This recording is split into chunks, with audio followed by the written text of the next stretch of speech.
On a une start-up qui le fait à Bafoussam. Ils transforment les tomates pourries en whisky.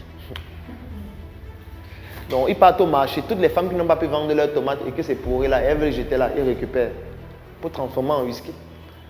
Parce qu'on peut même aussi transformer ça en électricité. Pourquoi? Parce que quand la tomate pourrit, ça produit aussi du méthane. Et lorsque ça produit du méthane, on peut utiliser dans ce qu'on appelle une pile à combustible biologique pour pouvoir faire quoi? Pour pouvoir déclencher d'abord le processus d'oxydation. Quand le processus d'oxydation est déclenché, il y a aussi les bactéries. Parce qu'en réalité, ce sont les bactéries qui font en sorte qu'une matière périsse et commence à pourrir.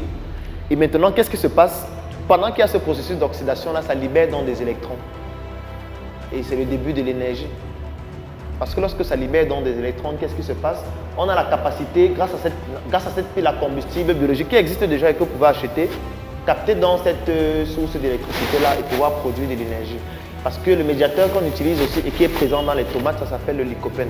Donc voilà une manière, par exemple, qu'on utilise un produit périmé pour le transformer, par exemple, en électricité ou encore pour le transformer toujours via les produits de dégradation en une autre forme de whisky par exemple, parce que cette fermentation, on peut aussi l'utiliser pour pouvoir produire des boissons alcoolisées.